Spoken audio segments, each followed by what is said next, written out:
며칠 사이에 벌써 이제 바람이 벌써요 차가운 바람이 불고 이제 겨울을 준비하는 가을 결실의 계절이 되었습니다. 여러분 꼭 건강에 유념을 하시고요. 그 독감 예방차도 맞으셔야 돼요. 건강을 잃으면 모든 걸 잃는다 그런 말이 있듯이 꼭 건강에 유념하셔서 여러분 믿음 생활도 잘 할 수 있게 되기를 바랍니다. 제가 광고를 드렸지만 다음 주도 특별 새벽 기도가 있어요.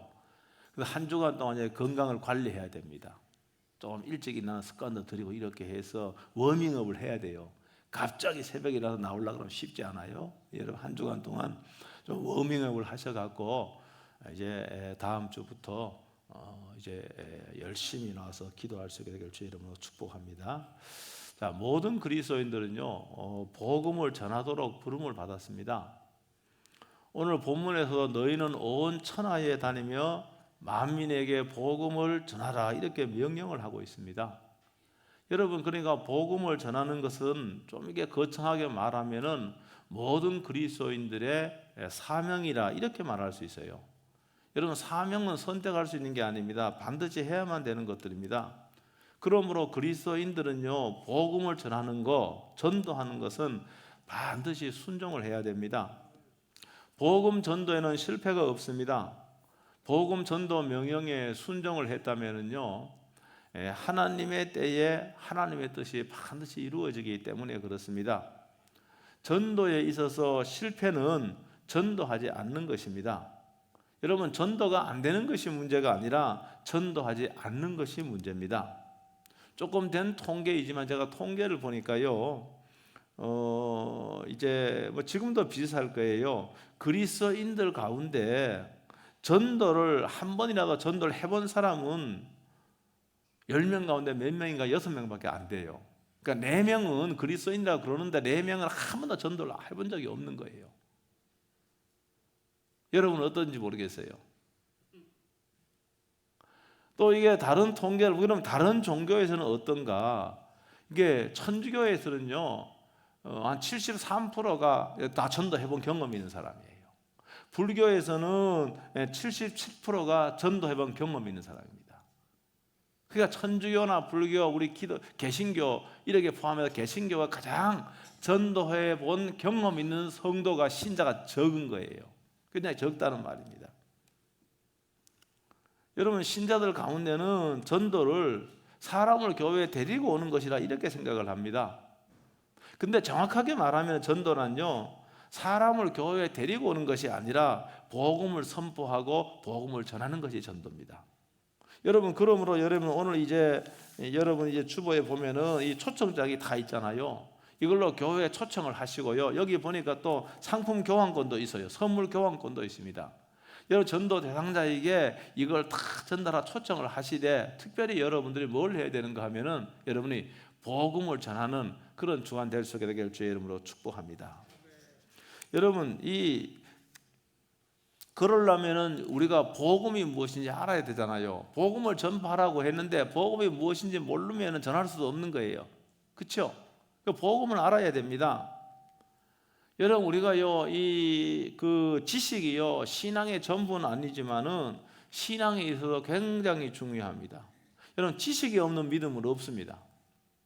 그러니까 믿음을 소유하려면은 우리가 믿음을 소유하려면은 믿음의 대상에 대한 암과 지식이 있어야 되죠. 오늘 저와 여러분들은 하나님을 믿는다, 기독교가 하나님을 믿는다 이렇게 말하기도 하고 예수님을 믿는다 이렇게 말하기도 합니다. 여러분 그러면은 여러분 기독교만 하나님이 어떤 분인지 알아야 됩니다. 예수님이 어떤 분인지 알아야 됩니다. 그렇죠? 알지 못하고는 그분을 전할 수가 없는 거 아니겠습니까? 그래서 오늘 본문에도 여기 복음을 전파하라고 했는데 복음은 그대로 말하면 기쁜 소식이라는 그런 뜻이죠. 여러분 하나님께서 이 기쁜 소식은 뭔가? 복음은 뭔가? 하나님께서 예수 그리스도를 통해서 인간을 구원하신다는 이 기쁘고 복된 소식을 복음이라고 합니다. 복음은 간단한 거예요. 하나님께서 누구를 통해요? 예수 그리스도를 통해 하나님께서 예수 그리스도를 통해 인간을 구원하신다는 이 기쁘고 복된 소식을 복음이라고 합니다. 여러분 구원받는 거는 기뻐요 안 기뻐요? 구원받는 건 기쁘죠. 이거 올 여름에도 막 홍수가 막 나고 하는데 사람이 막 떠내려가다가요, 여러분 구출을 받으면은 기쁜 거죠. 이거는요, 예? 엄청 감격스러운 것이죠. 여러분, 그러니까 그리스도인들은 이 복음을 모르는 자들에게 복음을 전하라고 하는 그런 사명을 받은 자들입니다. 그러면 도대체 여기 오늘 예수 그리스도를 통해 인간을 구원하신다고 하는데, 도대체 우리들은 그러면은 왜 모든 인간에게는 구원이 필요한가? 구원이 필요한가? 여러분, 구원은 위기나 어려움에도 구출받는 걸 구원이라고 그러지 않습니까? 여러분, 기독교에서 말하는 구원은 이와 비슷하긴 하지만 더 깊은 뜻이 있습니다. 여러분, 기독교에서 구원이라고 하는 것은, 구원이란 말은 죄에서 노임받는 거. 여러분, 죄는요 죽음과 연관되어 있습니다. 여러분, 그래 구원받으면은 죄는 죽음과 연관이 되어 있는데, 죄는 죽음과 연관되어 있어요. 그런데 구원받으면은 여러분, 이 죽음에서 어떻게 합니까? 죽음에서 자유함을 누리는 거예요. 그래서 기독교에서 구원이란 말은 죄에서 노임받아 하나님 나라에 들어가는 것을 의미합니다. 죄를 용서함 받고 죄의 삭신 죽음으로부터 해방되어서 하나님의 나라에서 영원히 살게 되는 거예요. 그래서 로마서 6장 23절은 뭐라고 말씀하고 있는가 하면은, 죄에 따릅니다. 죄의 삭선 사망이요. 죄의 삭선 사망입니다. 그러니까 죄는, 사망은요 죄와 깊은 연관이 있어요. 여러분, 우리가요 한번 보세요. 하나님이 원래 사람을 만드시고 하나님의 계획 속엔 죽음이 없었습니다. 사망이 없었습니다. 그런데 인간에게 죄가 들어옴으로 비로소 인간들은 사망할 수밖에 없는 그런 존재가 된 거예요. 그래서 이 사망과 죽음은 죄와 깊은 연관이 있습니다. 죄로 말미암아 죽음이 찾아온 거예요. 그래서 뭡니까? 우리 조상 아담이 범죄함으로 아담의 후대인 모든 사람이 우리는 죄 가운데 태어나는 겁니다. 여러분, 죽음을 피할 길이 없는 거예요. 자연적인 방법으로는 죽음을 피할 길이 없습니다. 다 죽게 되어 있는 거예요. 그래서 로마서 3장 23절에도 모든 사람이 죄를 범하였음에 하나님의 영광에 이르지 못하더니 이렇게 말하고 있습니다. 모든 사람이 죄 범했다. 그러니까 죄 가운데 태어나고 죄인으로 태어나는 거예요. 그래서 모든 사람은 죄 때문에 육신의 죽음을 맞는 겁니다. 죄와 연관되어 있는 겁니다. 죽음은. 여러분, 모든 사람은 죄 때문에, 또 한 가지 죽음은 영적 죽음인데, 여러분, 죄 때문에 하나님과의 관계가 단절되어 버리는 거예요. 하나님 관계가 완전히 깨어져 버린 그런 상태로 태어나는 겁니다. 이게 영적 죽음입니다. 육체적인 죽음도 죄 때문이고 이 영적 죽음도 다 죄 때문에 그렇습니다. 여러분, 모든 사람이 하나님을 알지 못하는 그런 상태로 태어나기 때문에 구원이 필요한 거예요. 구원받은 사람들도 죄의 결과인 육신의 죽음을 피할 길은 없습니다. 하지만 죄와 심판으로부터 구원받고 마지막에 영광의 몸을 입고 주 예수 그리스도와 함께 영원히 살게 될 겁니다. 여러분, 그러니까 구원받은 결과 죄로 말미암아 끊어졌던 하나님과의 관계가 여러분 회복되는 겁니다. 여러분, 근데요 성경에 보면은요, 우리 한 번은 다 죽지 않습니까? 그렇죠? 한 번은 다 죽어요. 한 번은 다 죽는다. 이거는 피할 길이 없는데, 요한계시록에 보면은 우리의 이 사람의 어떤 그런 사람에 대해서 뭐라고 말하고 있는가 하면은, 육체적인 죽음은 한 번 죽지만 어떤 사람은 둘째 죽음을 맞이할 사람도 있다고 그렇게 말하고 있습니다. 여러분, 그러니까 예수 그리스도를 믿고 구원받은 사람은 둘째 죽음 죽지 않아도 됩니다. 그런데 예수 그리스도를 믿지 않는 사람은 여러분 둘째 죽음에 이르게 되는데요, 요한계시록 20장 14절에 보면 이렇게 되어 있습니다. 사망과 음부도 불못에 던져지니 이것은 둘째 사망 곧 불못이라, 이렇게 되어 있습니다. 여러분, 우리가 죽는데, 여러분 죽음을 의학적으로는 심장이 멎은 것을 죽음이라 이렇게 설명할 수 있을 거예요. 그런데 성경적인 관점에서 죽음을 정의하면은 여러분 영과 육이 분리가 되는 것을 죽음이라 이렇게 말할 수 있어요. 그러니까 죽음은 뭡니까? 우리의 몸은요 흙으로 왔습니다. 죽으면 다 흙으로 돌아가는 거예요. 뭐 매장을 하든 화장을 하든 다 흙으로 돌아가지 않습니까? 그치, 흙으로 돌아가는 거예요. 여러분, 근데 영은 그렇지 않습니다. 하나님과 육을 만드시고 하나님 영을 불어넣었더니 생명이 되어서 살아있는 영이 되었다, 이렇게 말하고 있습니다. 여러분, 영은요 단지 잠시 잠깐 동안 육과 분리된 상태에 있는 거, 이게 죽음이에요. 그런데 어느 날 예수님이 강림하시거나 어느 날 그 시점이 되면은 어떻게 됩니까? 어떻게 되는가 하면은 영과 육이 또 뭡니까? 영광의, 예수 그리스도를 믿는 사람은 영광의 몸을 입게 됩니다. 그런데 이 땅에서 예수님 믿지 않는 사람 영광의 몸을 입는 것이 아니라 영원한 불못에 던져지는, 여러분, 심판을 맞이하기, 심판을 당하기 위해서 몸을 입는 거예요. 이게 다른 겁니다. 이게 엄청난 차이인 겁니다. 여러분, 여기 불못이 있는 거예요. 그러니까 이 땅에서 구원받지 못한 사람은, 이 땅에서 예수님을 믿지 않은 사람은 여러분 영원한 불못에 던져지는 거예요. 여러분, 거기는 죽으려고 해도 죽지 못하는 겁니다. 그냥 영원한 고통 가운데 이제 거하게 되는 거예요. 여러분, 그러니까 우리 내세의 모든 삶은, 이 땅의 삶은 잠깐입니다. 짧은 거예요. 긴 게 아니란 말입니다. 지나놓고 보면 얼마나 세월이 짧아요. 너무 짧아요. 그러나 영원한 세계에서 영광 가운데 살 것인가, 영원한 불못에서 정말로 고통 가운데 살 것인가, 그 결정은 이 땅에서 뭡니까? 예수 그리스도를 믿느냐 안 믿느냐에 따라서 결정이 되는 겁니다. 예수 그리스도를 통하여 구원받는 거거든요. 그렇기 때문에 우리들은 이 땅에, 이 세상에 있을 적에 반드시 구원받아야 됩니다. 근데 어떻게 구원받는가? 따라합니다. 예수 그리스도를 믿어야 구원받는다. 여러분, 에베소 2장 8절에 보면 이렇게 말하고 있습니다. 너희는 그 은혜를 인하여 믿음으로 말미암아 구원받는다 그래서 믿음으로 말미암아 구원받는다 그랬습니다. 그 믿음을 통해 구원받는 겁니다. 다른 것으로는 구원받을 수 없다는 말씀입니다. 예수님은 하나님의 아들로서 인간의 몸으로 이 땅에 오셨습니다. 근데 죄가 없으신 예수님께서 우리의 죄를 위하여 십자가에서 죽음의 저주, 죽음의 심판을 받으셨습니다. 갈라디아 3장 13절에 그것을 말씀하고 있는데요, 다 같이 한번 읽어보겠습니다. 다 같이 시작.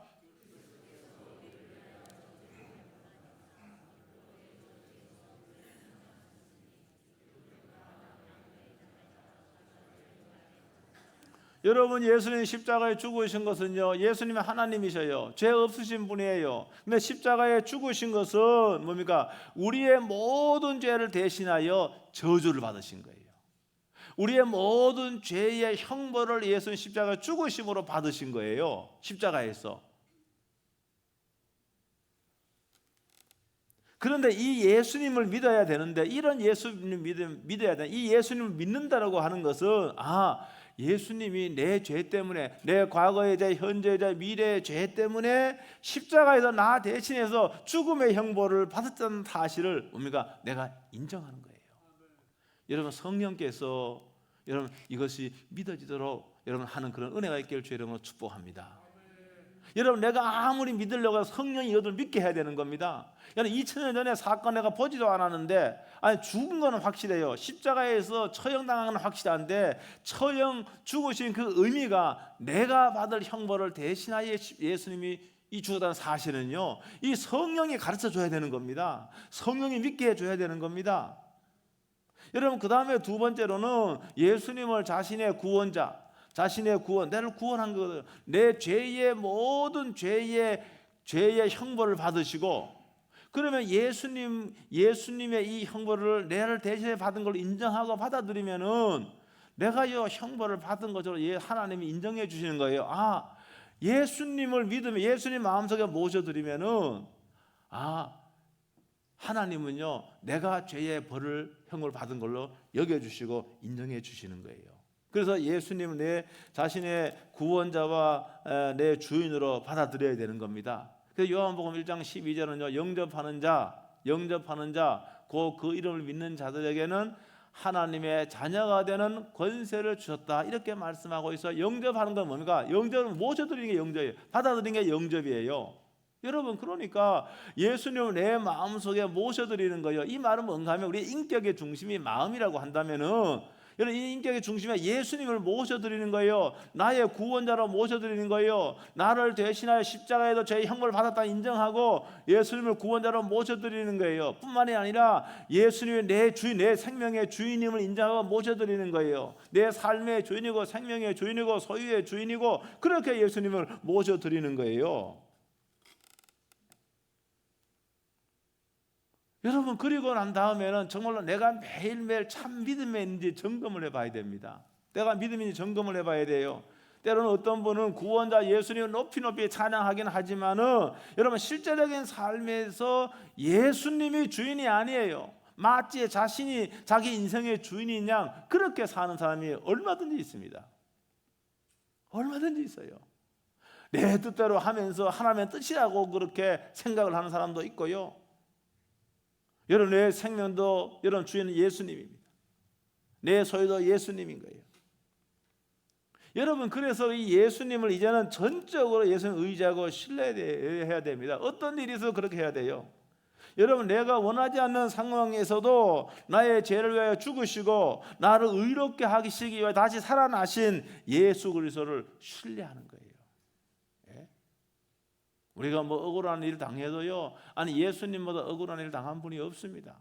예수님, 죄 없으신 예수님이 억울하게요 십자가에 처형되었잖아요.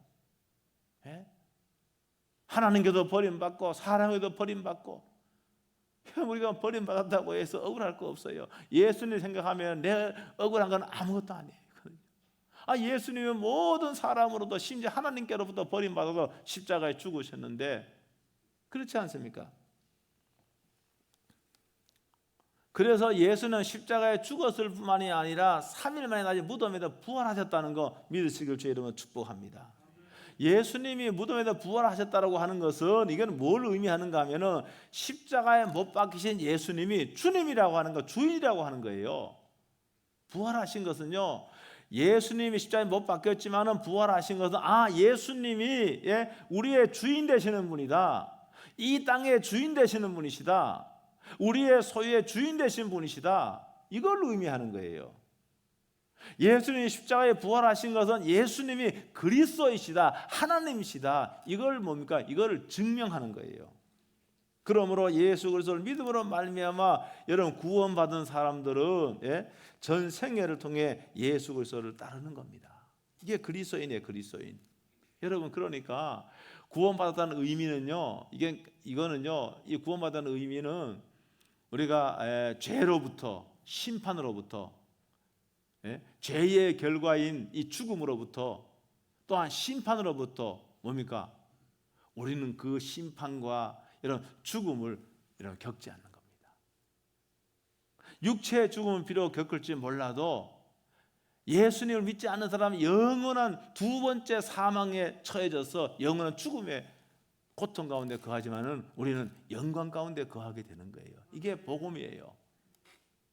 그러니까 예수를 믿음으로 말미암아 구원받는다는 거, 이것이 바로 복음인데 이것을 증거해야 되고 이것을 전해야 될 사명이 저와 여러분에게 있는 겁니다. 그러므로 여러분이 한 주간 동안요, 여러분들이 어떻게 하는가 하면은 이 초청장을 전달해 주기도 하지만 여러분들이요 꼭 복음을 전하시기 바랍니다.